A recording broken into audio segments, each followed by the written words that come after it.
कल मुख्यमंत्री नीतीश कुमार ने मैराथन बैठक की। 7 घंटे तक मैराथन बैठक हुई शराब को लेकर, शराबबंदी कानून को लेकर, जिसके बाद जो है आज जेडीयू कार्यालय में कार्यकर्ता दरबार लगाए गए थे, जिसमें मंत्री श्रवण कुमार और आबकारी मंत्री सुनील कुमार मौजूद थे। कई दूर दराज इलाकों से लोग वहां पहुंचे थे, जो अपनी समस्या लेकर वहां पर सुन भी रहे थे आबकारी मंत्री। वहीं उनसे ये सवाल भी पूछे गए कि कल जिस तरीके से मैराथन बैठक हुई 7 घंटे तक, उसको लेकर क्या चर्चाएं हुई और क्या कानून बने हैं और क्या आगे कार्रवाई की जाएगी। सीधे तौर पर उन्होंने कहा कि कानून तो बनते हैं, लेकिन उस पर कार्रवाई भी होती है।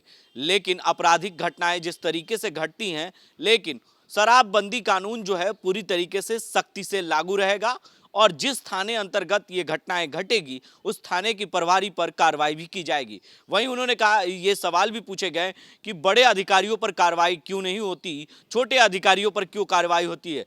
तो सीधे तौर पर उन्होंने कहा कि थाने में चौकीदार होते हैं और थाना प्रभारी होते हैं, तमाम ये लोग के जो निगरानी में सारे कुछ होते हैं, तो उन्हें पहले, सबसे पहले उन्हें जवाब देना चाहिए, उनकी जवाबदेही है।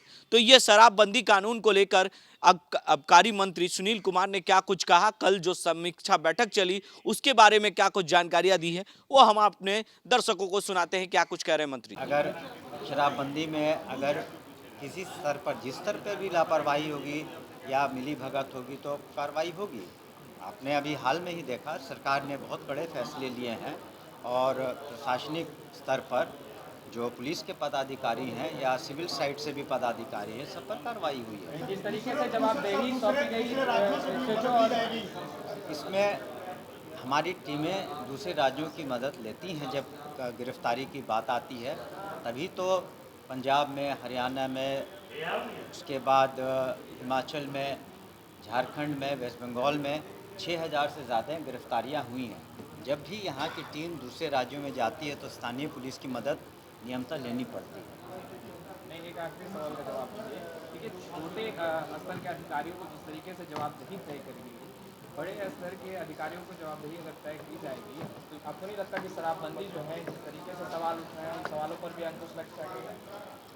आपने पूरी बातों को सुना नहीं शायद। हमने कहा, शुरू में ही कहा कि हर स्तर के पदाधिकारी की जिम्मेवारी तय की गई है, ऐसी बात नहीं है।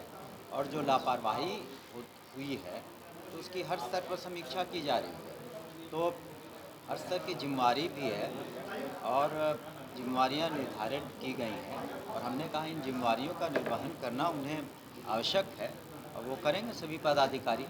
कल सभी पदाधिकारी और इस बैठक में उपस्थित थे। फ्रंट लाइन में तो चौकीदार और थानेदार को ही रखा गया, बड़े अधिकारियों को तो कोई भी तो जवाबदेही थाने पर तो थानेदार और चौकीदार ही रहता है, उसके ऊपर में डीएसपी रहते हैं, एसपी रहते हैं। तो हमने कार्रवाई तभी की जाती है जब आपके किसी के विरुद्ध साक्ष्य मिलता है।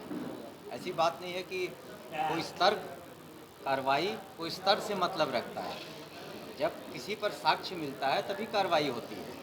तो आपने साफ तौर से सुना कि किस तरीके से छोटे अधिकारियों पर कार्रवाई होती है, लेकिन बड़े अधिकारियों पर कार्रवाई नहीं होती। उन्होंने कहा कि इस पर जांच की जाएगी, अगर बड़े अधिकारी भी दोषी होंगे तो उन पर भी कार्रवाई की जाएगी, लेकिन सबसे पहले जवाबदेही थाना प्रभारी और चौकीदार का होता है।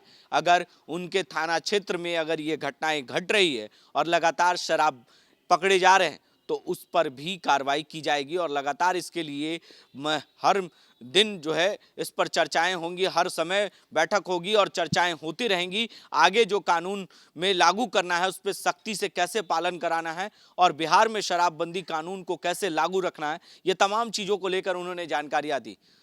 तब तक के लिए आप बने रहे 10 न्यूज़ के साथ और देखते रहते हैं।